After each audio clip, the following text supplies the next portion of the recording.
Hi everyone, good morning and welcome back to the channel. तो काफ़ी सारे question आ रहे हैं कि सर ब्रेजा पे वेटिंग बढ़ गई है, तो क्या ब्रेजा डिसकंटिन्यू होने वाली है या फिर ब्रेजा का नया फेसलिफ्ट आने वाला है और ब्रेजा की कंडीशन क्या रहने वाली है, क्योंकि काफ़ी टाइम हो गया है ब्रेजा का फेसलिफ्ट नहीं आया है और लोग एक्सपेक्ट ये कर रहे थे कि ब्रेजा का फेसलिफ्ट जो है नवंबर 2025 यानी कि अगले महीने तक आ जाएगा, लेकिन फिर लॉन्च हो गई विक्टोरस। अब विक्टोरस लॉन्च होने के बाद ब्रेजा में वेटिंग पीरियड बढ़ गया है। अब ऐसा क्यों हुआ है, ब्रेजा का फेसलिफ्ट कब तक आएगा और ब्रेजा के अंदर क्या कोई नया इंजन आने की संभावनाएं हैं या फिर नहीं, और आपको अभी ब्रेजा लेनी चाहिए या फिर वेट करना चाहिए, यही सारे सवाल है जिनका आज के इस वीडियो में जवाब दूंगा। तो चलिए अपनी इस वीडियो को शुरू करते हैं। मेरा नाम है वीरेश और आप देख रहे हैं एसटीजे कार्स। देखिए, अगर आप ब्रेजा की यूनिट सेल पर नजर डालते हो तो मतलब जुलाई तक इस गाड़ी की लगभग 13,000 यूनिट हर महीने बिकती थी, जो इक्वल टू क्रेटा की लगभग ही है। और अभी सितंबर के महीने में जो ब्रेजा का सेलिंग का रिकॉर्ड है वो आना भी बाकी है। अब विक्टोरस के लॉन्च के बाद अगर आप विक्टोरस की बुकिंग की बात करते हो तो अभी तक विक्टोरस की 25,000 से ज्यादा बुकिंग अभी तक आ चुकी है। तो जो एक रीजन हो सकता है ब्रेजा की वेटिंग का वो ये है कि विक्टोरस जो है जिसकी बुकिंग कस्टमर करा रहे हैं, तो कहीं ना कहीं उन कस्टमर को भी निराश नहीं करना है जो नए कस्टमर विक्टोरस की तरफ जा रहे हैं, क्योंकि अगर इनको क्रेटा से कम्पीट करना है तो विक्टोरस जो है ना उसकी डिलीवरी इनको रेगुलर करानी पड़ेगी, और उसकी डिलीवरी में अगर कोई भी डिले होता है तो इससे विक्टोरस की सेल्स पे इम्पैक्ट पड़ सकता है। और ऑफ कोर्स विक्टोरस वो मार्केट में लाई इसलिए गई थी ताकि क्रेटा के नंबर को सरपास कर पाए। और इसके अलावा जो काफी सारे मैसेजेस मेरे पास आ रहे हैं वो ये आ रहे हैं कि सर ब्रेजा का 2024 का स्टॉक मिल रहा है, तो नया जो स्टॉक है वो शोरूम पे अवेलेबल नहीं हो पा रहा है। अब नया स्टॉक ना आने का रीजन भी भाई यही हो सकता है कि ज्यादातर जो फोकस अभी किया जा रहा है वो विक्टोरस के ऊपर ही किया जा रहा है। और ऑफ कोर्स विक्टोरस की जो प्रोडक्शन लाइन है कहीं ना कहीं उसमें जो मैंने बताया कि इंजन और पार्ट शेयरिंग जो है वो हो रहा है, ज्यादातर जो अभी फोकस है विक्टोरस के ऊपर है ताकि उसकी सेल्स काफी अच्छी हो जाए और वो कहीं ना कहीं क्रेटा से कम्पीट भी कर पाए। और जिस तरह से कस्टमर की बुकिंग आ रही है ना विक्टोरस के लिए, भाई इसके जो प्राइसेस है वो बढ़ने तय है। अब बात आती है कि ब्रेजा के फेसलिफ्ट का क्या चक्कर है। देखिए, ब्रेजा जो है काफी अच्छी गाड़ी है, इसका बूम मार्केट में अभी भी है, बस थोड़ा सा वेटिंग पीरियड की वजह से आप देख रहे हो इसकी जो वेटिंग लिस्ट है ना वो थोड़ी ज्यादा बढ़ गई, क्योंकि स्टॉक यार्ड में ना स्टॉक अभी अवेलेबल नहीं हो पा रहा है। अभी दूसरा जो लोग ये कह रहे हैं कि जो नवंबर में इस गाड़ी की जो फेसलिफ्ट आने की संभावना है, देखिए मैं आपको सच बताता हूँ, नवंबर में इस गाड़ी का फेसलिफ्ट आने की संभावना बहुत कम लग रही है, क्योंकि अभी रिसेंटली विक्टोरस जो हमारी लॉन्च हो गई है और इसके अलावा ग्रैंड विटारा भी मार्केट में है। तो विक्टोरस जो है अगर फेसलिफ्ट ले आते हैं ब्रेजा का तो कहीं ना कहीं विक्टोरस की सेल्स से भी इम्पैक्ट पड़ेगा, राइट। और विक्टोरस के सेल्स पे इम्पैक्ट पड़ने का मतलब है कि जिस टारगेट को दिमाग में रखते हुए ये गाड़ी निकाली गई है ना वो टारगेट से फिर थोड़ा डाइवर्ट हो जाना या फिर डिफीट कर जाना, राइट। तो उस टारगेट पर तो ये फोकस रखेंगे। तो और ब्रेजा का जो फेसलिफ्ट है शायद वो अभी नहीं आएगा। ब्रेजा का फेसलिफ्ट जहां तक है अगले ईयर 2026 तक लॉन्च हो पाएगा। और इसके अलावा इंजन की जो कस्टमर बात कर रहे हैं कि भाई इसके अंदर नया इंजन आएगा कि नहीं, देखिए अभी तक जितने भी मैन्युफैक्चरर हैं मारुति और हुंडई को छोड़ के, क्योंकि इन्हीं के पास 1.2 लीटर 4 सिलेंडर इंजन अवेलेबल है और एक होंडा की जो अमेज आती है उसके अंदर 1.2 लीटर। इसके अलावा अगर आप सिट्रोन देखोगे, स्कोडा देखोगे, जितने भी जर्मन ब्रांड है भाई ये सारे के सारे 1 लीटर 3 सिलेंडर इंजन पे शिफ्ट हो गए हैं या फिर 1.2 लीटर 3 सिलेंडर इंजन पे शिफ्ट हो गए हैं।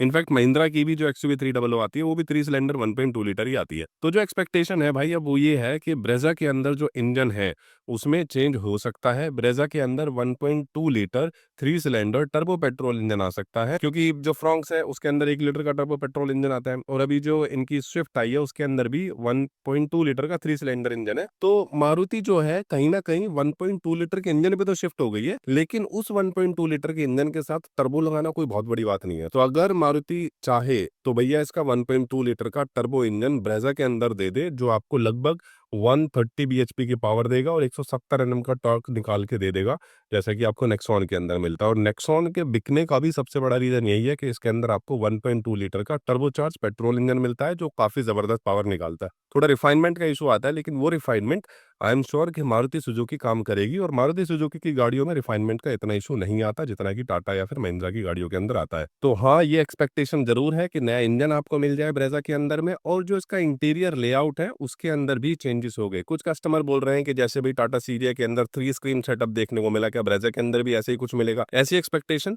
बहुत कम है, क्योंकि जो ब्रेजा है ना वो एक लो कॉस्ट गाड़ी है। आप ये देखिए ब्रेजा का प्राइस क्या है, 10 लाख रुपए के अंदर आपको एक मिड साइज एसयूवी देखने को मिलती है, 1.5 litre engine with CNG under the hood. भाई और क्या चाहिए? अब आप मुझे बताइए 1.5 लीटर के इंजन के साथ कौन सी ऐसी कंपनी है जो आपको 9 लाख रुपए से नीचे नीचे गाड़ी प्रोवाइड करती है? या सेल्टॉस की बात करते हो तो भैया वो भी 11 साढ़े 11 लाख रुपए की पड़ती है 1.5 लीटर पेट्रोल। मारुति के पास सिर्फ एक ही प्रोडक्ट है जो सब 4 मीटर के अंदर 1.5 लीटर के अंदर आता है, अदरवाइज ग्रैंड विटारा हो गई, विक्टोरस हो गई, एक्सेल 6 हो गई, अर्टिका हो गई, ये सारी गाड़ी सब 4 मीटर से ऊपर आती है। यहीं पे अगर आप होंडा की भी बात करते हो तो होंडा सिटी 1.5 लीटर के साथ आती है, इसी तरह होंडा एलिवेट 1.5 लीटर के साथ आती है। तो ये सारी बड़ी गाड़ियां हैं जो सब 4 मीटर से ऊपर कैटेगरी के अंदर आती है, और टैक्स भी इनके अंदर फिर ज्यादा ही लगता है। हालांकि टैक्स आपको ब्रेजा में भी ज्यादा ही मिलता है, लेकिन ब्रेजा के अंदर जिस प्राइस सेगमेंट में आपको ये गाड़ी मिल रही है ना भाई, वो बहुत ज़बरदस्त है। तो अगर कंपनी इसका फेसलिफ्ट भी लाती है, तब भी कोशिश यही की जाएगी कि जो उसकी प्राइसेज़ है ना, वो थोड़ी-सी कंट्रोल रखी जाए, ताकि ज़्यादा से ज़्यादा कस्टमर तक इस गाड़ी की रीच हो, जैसे कि अभी हो पा रही है। और अगर इसके अंदर फीचर कंपनी काफ़ी ज़्यादा इंट्रोड्यूस कर देती है, जैसे 3 स्क्रीन हो गई, पैनोरामिक सनरूफ हो गई, पुश स्टार्ट हो जाए इसके बेस मॉडल से, तो फिर गाड़ी की प्राइस पे इम्पैक्ट होता है, गाड़ी की प्राइस बढ़ जाती है, और प्राइस बढ़ने के बाद फिर गाड़ी की जो सेल्स है, उस पे इम्पैक्ट पड़ती है। और ऑफ कोर्स ब्रेज़ा जो है, वो विक्टोरस और ग्रैंड विटारा से नीचे का वेरिएंट है, तो इसको कहीं न कहीं जो इसकी प्राइस सेगमेंट है, इन दोनों से नीचे रखने की कोशिश की जाएगी, और उसी चक्कर में इस गाड़ी के अंदर बहुत ज़बरदस्त तोड़-फोड़ वाले फीचर आप एक्सपेक्ट नहीं कर सकते। हो सकता है कि इसका डैशबोर्ड लेआउट विक्टोरिया जैसा कर दिया जाए। बेस मॉडल में जो अभी इसके अंदर मैनुअल एसी आता है, वो ऑटोमैटिक कर दिया जाए। थोड़े बहुत कॉस्मेटिक चेंजेस आपको ज़रूर देखने को मिलेंगे, डैशबोर्ड के अंदर भी, बाहर भी। लेकिन अगर आप ये एक्सपेक्ट कर रहे हो कि नहीं, 3 स्क्रीन लेआउट मिल जाएगा, एम्बिएंट लाइटिंग आ जाएगी, वेंटिलेटेड सीट्स वगैरह जो है वो आ जाएगी, तो शायद उसकी एक्सपेक्टेशन जो है थोड़ी कम है। इसके अलावा जो नवंबर का लॉन्च है, मैंने आपको वैसे पहले कंफर्म कर दिया है। दूसरा क्या है ना कि भाई ये गाड़ी अब ग्लोबल ब्रांड बन गई है, टॉप 10 ग्लोबल ब्रांड की लिस्ट के अंदर आती है।